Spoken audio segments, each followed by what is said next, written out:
Hello everybody, welcome back to Symmetria, FalseSymmetry's Patreon server. My name is Ibid, and I'm very happy to see you here. And as you can quite clearly see, I finished Thunderbird 2! It's done! Yay!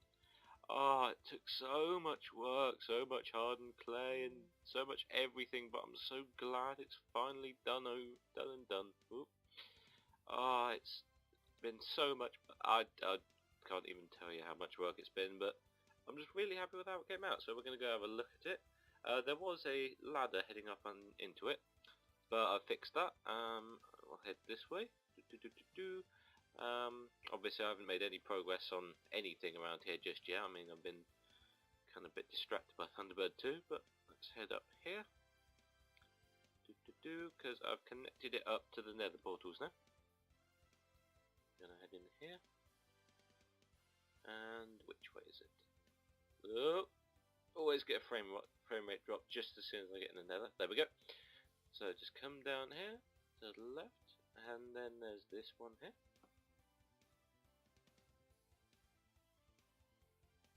And look, we're inside! Yay! It's absolutely massive in here. And but we're going to be in here for pretty much most of today's episode, because the plan with Thunderbird 2 has always been to turn it into a giant mob spawner, and that's going to go right here, right in the middle. Let's have a look. What do I have? These are all the leftover materials from the build. All four of these chests were full of hardened clay, now they're empty, and look, that's all that's left. I figured it was probably better to have some left over than run out and have to go and get some when the build's not even finished. But I think I'll head up here for a moment just to have a closer look at everything, just to show what's going on up here. This one should be fine. Don't think there's a torch above that. Nope. So now hop up, and here we are. There's this large kind of tail section just to give it better stability and flight, more glass block rocket trail. And head up here. I think the hardest thing was building this was keeping it all lit up as I was building, so I wasn't mobs when I was building it. But I'm so happy with it, and so we're actually going to get a closer look at the tail section. Good thing about this gradual slope is it makes a perfect staircase. So these are like air intakes, and it's iron bars and stone steps behind them. That itself took a while, but again, it's just so worth it to see it done. And look at this view. This thing's absolutely massive. Look, even all that area over there is not even rendering in. But yeah, like I said, the focus of today's episode is going to be getting a mob spawner built inside Thunderbird 2. So what I'm going to do... Oh, and a running glitch there. Where is it? Ah yes, here's the hole I made. So as I'm going to run back and forth between new spawn and here, make sure I've got everything I need to get the mob spawner built, and I'll be with you momentarily. But before we get into any of that, I would like to show this off. This little skull thing here is part of Secret Fools. The idea of this is it's quite simply Secret Santa meets April Fools. There's a little book there with all the rules in it. I won't go through that just at the moment. But what it basically is just, the rules basically are saying, how to be fair. Don't destroy anything massive. Don't FPS based pranks. Don't do a prank that's going to take absolutely forever to clean up, all that stuff. So all you do is you just take your name, you drop it in the trap chest there, and you're signed up. And that's all there is to that. And so yeah, I will be building a little hut to go to receive your victim, as it were. That'll be on the actually I'll show where that is. It's right next to the park we built last episode. Head down here. Oh, there's new stuff popping up over here. Whose is this? Community stables. Oh, that's quite convenient. I need to actually start getting myself a horse. What's down here? Stables below you are one. Oh, these are fancy. Yeah. Hello, horsey. Hello. Right, so we're gonna head back here. Oh, there's a hole needs fixing there. Quite a lot of stuff needs fixing there. This is quite cool. Nexy's place is really coming along. He's adding more levels onto it. There's Boot's place again. False's house again. Yeah, so the place is going to be kind of here. It's only going to be a temporary thing, just so people can go in and get assigned their prank person. And then March 31st to April 2nd is going to be the period when people can prank everyone else. I know it's not on March 1st strictly, but it's just a period of time so people in different time zones can get on and do pranking, and it also allows for people who don't have that much time. So what I'm going to do is I'm going to sort out all the materials I need to get the mob spawner built, and I'll meet you back over at Thunderbird 2. And we are back. And what do you know, I was playing with my sound muted for that entire time. That is possibly the number one thing that I always forget to do. Forget to turn the sound up, but there you go. It's all back now. So as you can see, I have quite clearly started work on the mob farm. I built the it's the first layer just there, and if we come in here, it's going to be the drop down bit. The reason that I've done this is because if you just have this block here as the last layer before there's just a big drop, the light levels from outside can kind of come in.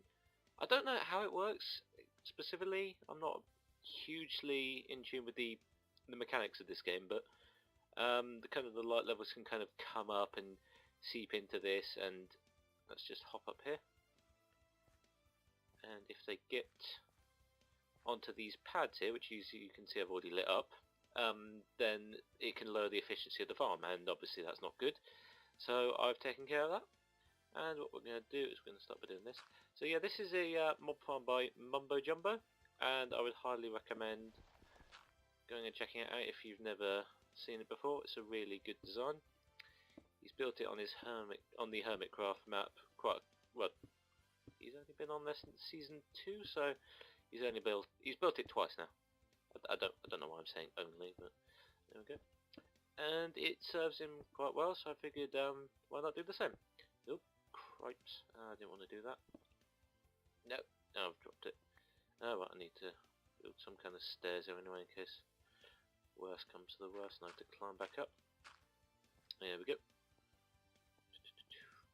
So what I'm going to be doing is I'm just going to get the layers themselves built on camera this episode. That's what I'm going to be focused on, getting the Vulcan machine done, because the problem with this farm is it's very, very resource heavy, meaning it causes a lot of lag and general FPS issues, game stuttering, all of that. And oh gosh, Mumbo suffers from that quite badly, and if his expensive rig can suffer from it, then my £250 Toshiba laptop refurbished from Curry's outlet will almost definitely struggle a lot worse. So I need to have a look at the redstone and rethink the way it works, and it's going to be tricky because I'm not a redstone expert. I struggle quite a lot with not with the basic stuff. I can do the odd piston door, a couple of clever bits, but overall I'm the furthest thing from an expert that you can find. But I'm just gonna get this pad itself done, and I will be back with you once I've done that. Look, we even have a friend who's come to visit us. I'm just giving him a little tour of the outside of the ship. Oh, what's he done? Oh, that was daring of him. Oh, wow.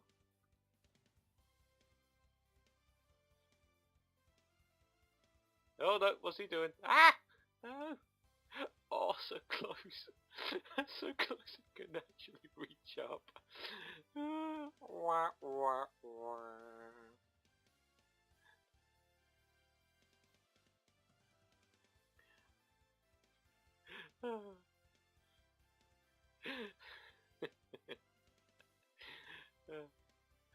You're falling short. Ah, bless. He's going off on a wander now. He's fighting invisible mobs. Oh, that's so cool. Hello. Come on, shoot me. Bet you can't. Bet you can't. Yeah, that's what I thought. Right, so now our visitors are departed, we can get back to working on this layer. So I've put the full pads on, so it all looks good now. So I'm just going to show you. Oh gosh, nope, I want the dispenser. How we're going to do this. So up 2 blocks high, and you kind of bring it round like this. Oops, clear that up in a second. There we go. So these are going to be the dispensers that drop the water, so they need to line up with this torch because the water's going to spill out here and kind of, and then there you go, that's where all the mobs will be pushed off. So it needs to line up with that torch there. So we're going to have the dispenser there. Lime green block just to mark it out clearly if you're looking from the outside, just to help with the redstoning. You know, the more convenient you can make it for yourself, the better. And then continue on to this block. Yep. So there's a gap of 4 in between each one. Pop the dispenser down. Way. And 1, 2, 3, 4. Eventually at this point it just becomes kind of muscle memory. Just like rinse, repeat, wash, eat, sleep, rave, repeat, etc, etc. That's, you know, a little bit of grindy building is good every now and then. I mean, building all of this, it required a lot of detail of looking back and forth between pictures and whatnot. And it's nice to have a build every now and then where you can just like, right, there's this pattern I need to follow, I just need to repeat it a few times. Like, there's going to be 5 layers of this to be built. I'm probably not going to do it all in this episode because it doesn't make for good episode viewing, I don't think. Much of the same in one episode, so just gonna run out of that. And then this one, and as you can see, I've got water buckets there. So right, that's this side done, and now I just need to go up to each dispenser, pop some water in. I'm not going to be wiring any of this up for a while. Like I said, not until I've actually decided how I'm going to wire it to best deal with the lag. Right, that looks good. So now onto that side. And now that side is done as well. So we've got a nice even looking thing. Is it just me, or does that look like a really derpy smiley face? It might just be me, but I don't know. Just some of the just something I noticed there. Hello, very big derpy face. Anyway, getting distracted. So yes, that's 2 of the pads now completely done. These are all filled with water. This is 2 pads out of 5. So, but I'm gonna do the rest of that between episodes because, as I said, I don't think just the same over and over and over and over makes a good episode viewing. And I've kind of, darn it, I thought I'd lit this place up. Oh no, he's spawning on the side of the block, isn't he? There we go. To Kevin. So yeah, I need to also light this up properly so that there's no mobs spawning on edges like that. But I need to leave it bits for the wiring and stuff. But that's all going to be between episodes. So I think that's pretty much. Well, I'm going to cut this off this episode because I'm also running low on materials, running out of time for the recording. It's just more convenient for me to do the rest of this between episodes, and we might be able to talk about the wiring then. Haven't got much plans for next episode, although I do need to get the April Fool's hut built for the Prank Wars thing. I'm probably going to record the Prank Wars thing as well. Anyway, and quite often there's we play minigames on the shattered minigame rather when False finishes her stream on Saturdays. So I might record that next time I'm at one. So watch out for that in the near future. But I think we got a reasonable amount done this episode. I mean, made a start on it, you know. And we had a visitor come look at Thunderbird 2, a bit of fun, a bit of company, and you know, I need to work on that bit because that's the only window. And if you're on having a rare moment when you're on the outside looking in, you're just going to look in and see nothing. Might be right. Might be good idea for me to get the cockpit done next episode as well. Oh, anyway, but you know, all plans for the future. Oh wow, could see nothing there. Right. Okay. Thank you very much for stopping by. I have been 8-Bit. You have been absolutely wonderful, and I will see you next time. Bye bye.